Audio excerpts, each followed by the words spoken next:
Hello everyone, कैसे हो सब लोग। आई होप सब बहुत अच्छे होंगे। और जैसे कि आप जानते हो, मेरा नाम है अजय और मैं आपके math, reasoning, science and polity जो सब्जेक्ट है उनके रिलेटेड आपको पढ़ाता हूँ, जो भी कॉम्पिटिटिव एग्जाम में पूछा जाता है। फॉरेस्टर जो पोस्ट निकली हुई है, उनका भी रिसेंटली एक सिलेबस अनाउंस किया गया जेकेएसएसबी के द्वारा। उसमें जो साइंस का एक छोटा सा पॉइंट लिखा उसने, अप टू 12th स्टैंडर्ड। तो यहाँ से दिक्कत शुरू हो जाती है कि 12th स्टैंडर्ड तक क्या पढ़ना है।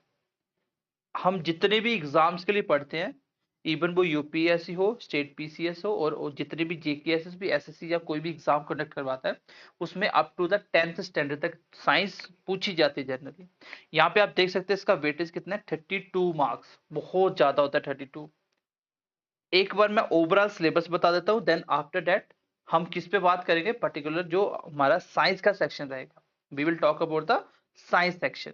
तो पहले मैं ओवरऑल एक बार व्यूज देता हूँ कि जो फॉरेस्ट का सिलेबस है फॉरेस्टर का, वो है क्या है। तो आपको पता सेक्शन ए 32 मार्क्स की है, which is totally related to the science, including physics, chemistry and biology. And section B deals with the mathematics subject, 32 marks. और आपको पता है जिस भी बच्चों ने जीकेएसएसबी ऑनलाइन ट्यूटोरियल से मेरे से मैथ पढ़ा हुआ है, उनके लिए बोनस है। उनके लिए बोनस है, क्योंकि मैंने लास्ट 2 साल में आपको जो साइंस पढ़ाई, जो मैंने आपको पॉलिटी पढ़ाया और जो मैंने आपको मैथ पढ़ाया, जेकेएसएसबी ने जितने भी एग्जाम कंडक्ट करवाए, चाहे वो जेकेपी एसआई का हो, फॉरेस्टर का, फॉरेस्ट जो फाइनेंस अकाउंट असिस्टेंट का निकला था उसका था, और उसके बाद यूनियन असिस्टेंट के हुए, इन सब में जो मैंने पढ़ाया था एज इट इज वही मैथ, वही साइंस और वही पॉलिटी पूछी गई है। जो भी बच्चे हमसे पढ़ते हैं उनको पता होगा, क्योंकि हम लोग जो भी पढ़ाते हैं कंप्लीट और पेपर के पॉइंट ऑफ व्यू से पढ़ाते हैं, मतलब बिल्कुल रेलिवेंट और डेप्थ तक जो भी चाहिए होता है वो पढ़ाते हैं। पॉइंट टू पॉइंट एक्स्ट्रा कोई बात नहीं होती। मैथ में मैंने ये सारे टॉपिक पढ़ाए हुए। जिस भी बच्चे ने हमारा स्पेशल मैथ का कोर्स पढ़ा होगा, उसके लिए ये तो फ्री के 32 मार्क्स है, मतलब वो 25+ इजिली स्कोर करेगा मैथ के अंदर। अगर आपका मैथ वीक है, हमारे बेसिक लेक्चर देखिए, देन हमारे लेक्चर देखिए, आपको मैथ में कभी भी दिक्कत नहीं आएगी। तो इसकी बात होगी खत्म। Then after that section C की बात करें, तो सेक्शन जो सी है ये मोस्टली आप समझ सकते हो जीके है। लेकिन इसमें एक चीज ध्यान से देखना, यहाँ पे कहीं भी जीके एसएसबी के द्वारा जो जम्मू कश्मीर की जीके पूछी जाती है वो मेंशन नहीं है फिलहाल। तो इसका मतलब इसको हम लोग सेंटर का ही मान के चलेंगे। जैसे यहाँ पे आप देखिए, हिस्ट्री है, ज्योग्राफी है, इंडियन पॉलिटी है, कॉन्स्टिट्यूशन ऑफ इंडिया है। उसके बाद जनरल जो issues related to the forest wild, ये वाला थोड़ा है, ये इन्वायरमेंट और इकोलॉजी के रिलेटेड है। ये इजी टॉपिक है, ये कुछ खास है नहीं, मतलब ये बच्चों ने पहले भी किया हुआ है, इसमें कोई इश्यू वाली बात नहीं है। तो ये 24 मार्क्स का है, मतलब ऊपर वाले मेन है 64 मार्क्स, जिसमें 32 हम ऑलरेडी डन है। जो भी हमने पढ़ा इससे बेटर कुछ नहीं है और इससे ज्यादा भी कुछ नहीं है।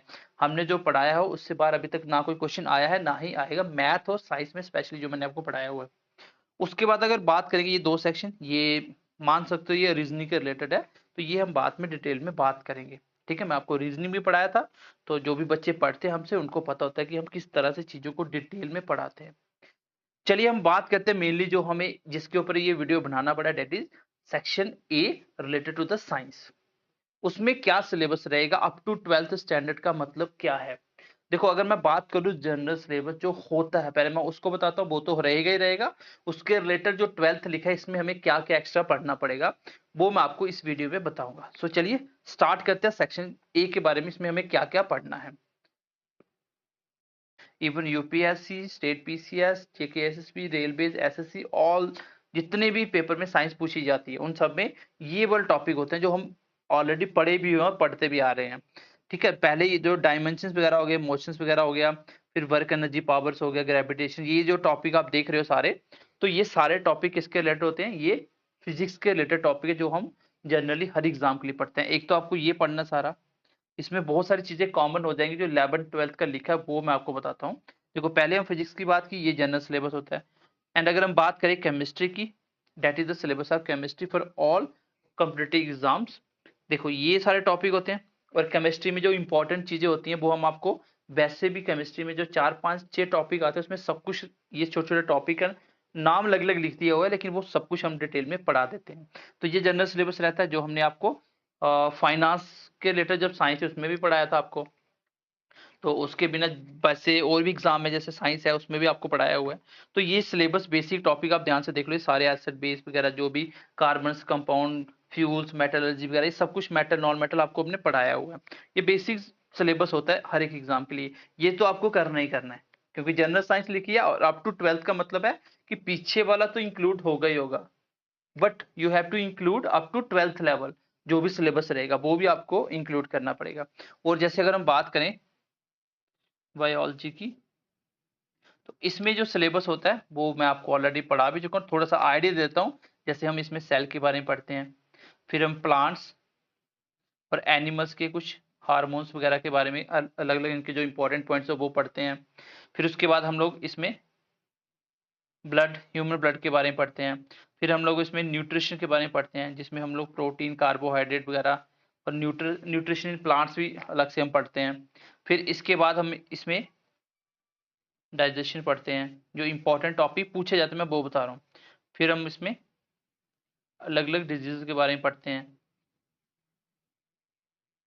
फिर इसमें हम लोग थोड़ा सा ग्लैंड्स के बारे में पढ़ लेते हैं। फिर स्केलेटल सिस्टम के बारे में पढ़ लेते हैं। तो ये कुछ जनरल टॉपिक होते हैं जो हम लोग बायो के अंदर पढ़ते हैं हर एक एग्जाम के लिए, कॉमन जो एग्जाम्स होते हैं। तो ये जो मैंने आपको तीनों स्लाइड्स बताई जिसमें मैंने आपको फिजिक्स केमिस्ट्री और बायोलॉजी का जो सिलेबस बताया, ये सारा सिलेबस है जो हर एग्जाम में कॉमनली पूछा जा रहा है, जो हम पढ़ाते भी आ रहे हैं आपको। अब हम बात करते हैं जो 12th वर्ड लिखा हुआ है अप टू 12th स्टैंडर्ड, उसका मतलब क्या है ये देखिए। तो उसमें हम लोग को 11 12th का सिलेबस भी इंक्लूड करना होगा, हमें 11 12th का सिलेबस भी इंक्लूड करना होगा। जैसे ये देखिए 11th की और 12th की मैं फिजिक्स की बात कर लेता हूँ, ये सारे टॉपिक होते हैं। तो ये सारे आपको देखो मेजरमेंट वाला उसमें और इसमें सेम है। देखो आप लोग कॉम्पिटिटिव एग्जाम के लिए पढ़ोगे तो ये नहीं है कि अगर 12th के अंदर थ्योरी ज्यादा तो थ्योरी के हिसाब से ज्यादा हो जाएगा, ऐसा नहीं है। जो कॉम्पिटिटिव पॉइंट ऑफ व्यू से जो भी क्वेश्चन बनते हैं तो उसी हिसाब से आपको टॉपिक पढ़ने होते हैं। ठीक है, फिजिकल वर्ड के बारे में आपको पढ़ना है, यूनिट एंड मेजरमेंट वही जो आपने पढ़ा इसमें वही चल जाएगा। काइनेमेटिक के अंदर जो आपका, ठीक है, काइनेमेटिक्स के अंदर जो आपका मोशंस वगैरह है वो हम पढ़ेंगे। जैसे इसमें देखो क्या क्या टॉपिक आते हैं, देखो स्ट्रेट लाइन मोशन क्या होता है और मोशन प्लेन क्या होता है, ये हम वैसे भी उसमें भी पढ़ते हैं। फिर लॉज ऑफ मोशन हमने पढ़े थे जिसमें हम न्यूटन्स के लॉ वगैरह भी पढ़ लेंगे। फिर वर्क एनर्जी पावर भी इसमें होता है वो भी सेम रह जाएगा। मतलब हमें कॉम्पिटिटिव हिसाब से पढ़ना है, ये कोई वो एग्जाम नहीं है जेकेएसएसबी ऐसा एग्जाम कंडक्ट नहीं करवाने वाला जैसे आपका जो एनडीए वगैरह न्यूमेरिकल बेस्ड कुछ होते हैं, तो ऐसा कुछ नहीं होगा। नॉर्मली जो क्वेश्चन वही होंगे, बस इसने इसने क्या किया, अब हमें 12th तक खाली लिख दिया, बाकी हमें जो पढ़ना है वो मैं आपको बता दूंगा कहाँ से क्या क्या पढ़ना होता है।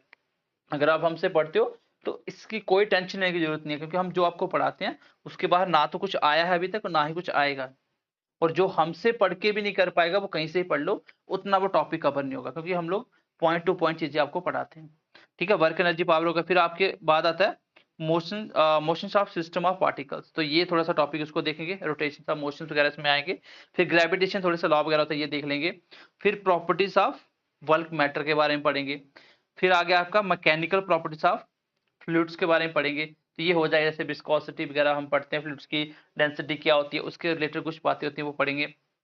फिर थर्मल प्रॉपर्टीज ऑफ मैटर, तो थर्मल मतलब हीट के रिलेटेड, जैसे ये थर्मोडायनेमिक्स भी आ गया, तो ये टॉपिक हम थोड़ा देख लेंगे। ठीक है, फिर उसके बाद आता है काइनेटिक थ्योरी ऑफ गैसेस, ये 3 4 गैसेस के लॉ होते हैं ये हम देखेंगे। ठीक है, उसके बाद आता है ऑसिलेशंस एंड वेव्स के बारे में, ये थोड़ा सा हम देख लेंगे। तो ये आपको पता है 11 और 12th की बात कर रहा हूँ मैं, ये देखो ये भी फिजिक्स का सिलेबस है। तो इसमें देखो करंट इलेक्ट्रिसिटी जो हम पढ़ते हैं वही पढ़ेंगे, इसमें एक्स्ट्रा ज्यादा नहीं पढ़ेंगे, जो इंपॉर्टेंट थोड़ा बहुत एक्स्ट्रा एड ऑन होगा 11 12 का उसको हम देख लेंगे। ठीक है, जैसे इलेक्ट्रॉन चार्ज वगैरह जो होते हैं वो हमने एटॉमिक स्ट्रक्चर में पढ़ा था, इसमें भी हम थोड़ा सा देख लेंगे। ये इलेक्ट्रोस्टैटिक्स थोड़ा फिजिक्स के अंदर इसके मैग्नेटिक वगैरह के ऊपर हमें थोड़ा सा पढ़ना पड़ेगा, बाकी ज्यादा कुछ नहीं होता। ठीक है, उसके बाद हमारा आ गया जैसे मैग्नेटिक इफेक्ट आ गया।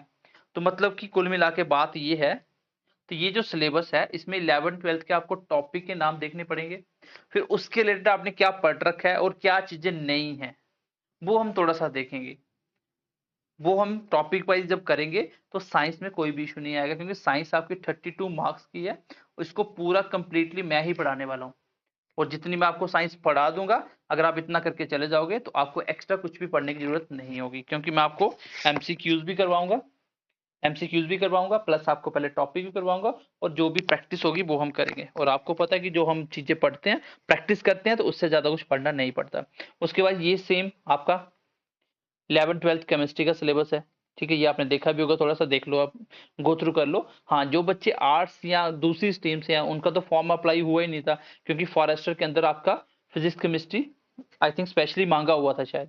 तो उसके रिलेटेड आप साइंस के तो स्टूडेंट वैसे भी हो, आपने ये चीजें देखी होंगी, ये टॉपिक आपने देखे होंगे, और हमें इसको किसी हिसाब से पढ़ना है।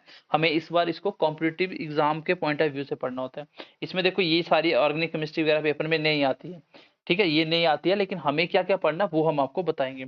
उसके बाद हम बात करें, अगर हम बायो के सिलेबस की बात करते हैं, कॉमन सिलेबस होता है बायो का 11th-12th का। तो मेरा कहने का मतलब क्या था कि अगर उसने अप टू 12th स्टैंडर्ड लिखा है, तो आपको एक बार 12th तक जो पढ़ा हुआ उससे गो थ्रू होना पड़ेगा। जो पेपर के पॉइंट ऑफ व्यू से टॉपिक इंपॉर्टेंट होते हैं, वो कैसे पता चलेगा, जब हम आपको पढ़ाएंगे फिर आपको पता चलेगा कौन सी चीजें पढ़नी थी, कौन सी हमें अवॉइड करनी थी। मतलब मोटा मोटा ये है, you have to go through all the content up to 12th standard, जो भी पढ़ा सब कुछ गो थ्रू करके जाना पड़ेगा। हालांकि सिलेबस अभी भी वो 10th के नीचे ही आपसे पूछेंगे टॉपिक, लेकिन कुछ चीजें होंगी, मान लो 32 में से 7 से 8 क्वेश्चन ऐसे होंगे जो 11th-12th को थोड़ा टच करेंगे। बाकी कुछ भी चेंज नहीं है, वही लाइट होता है, वही सब कुछ वही पढ़ना होता है। लेकिन वो क्या हो सकता है वो हम आपको सिलेबस में बताएंगे। तो ये साइंस का मोटा मोटा सिलेबस था जो मैंने आपको बताया, कि बच्चों को बहुत ज्यादा बच्चों को डाउट था कि अप टू 12th स्टैंडर्ड क्या ऐड हो जाएगा। तो वो मैंने आपको थोड़ा सा बता दिया कि 11th-12th का सिलेबस ऐड होगा। जैसे फिजिक्स पूछी जाती है, एयरफोर्स एक्स स्टेट के एग्जाम में होती थी, तो वो वाली फिजिक्स हमें 11th-12th का स्टैंडर्ड है, वहां से हम देखेंगे, वर्कआउट करेंगे, वहां से कैसे क्वेश्चन बन सकते हैं, क्या आपको पढ़ाना होता है, तो वो उसी हिसाब से हम आपको प्रोवाइड करेंगे। ठीक है, तो बाकी मिलते हैं नेक्स्ट किसी लेक्चर के साथ। बाकी जो सिलेबस है वो भी मैं एक एक टॉपिक को डिस्कस कर दूंगा, क्योंकि सिलेबस को समझना बहुत इंपॉर्टेंट होता है। अगर आप सिलेबस को समझ जाते हो अच्छे से, तो उसके बाद तैयारी शुरू करते हो, तो आपको एक पूरा मैप होता है आपके पास कि हमें करना क्या है। आधे से ज्यादा बच्चों को पता ही नहीं होगा सिलेबस कैसे कहाँ से पढ़ना है, तो वो बच्चे टाइम वेस्ट करेंगे, पढ़ते रहेंगे, लेकिन बाद में फिर आके लास्ट में पता चलेगा ये टॉपिक उन लोगों ने पढ़े ही नहीं है। सो मिलते हैं अगली अच्छी सी कोई टॉपिक के साथ, बाकी वाला सिलेबस में डिस्कस करेंगे। तब तक के लिए ध्यान रखिए अपना, bye bye, take care and God bless you.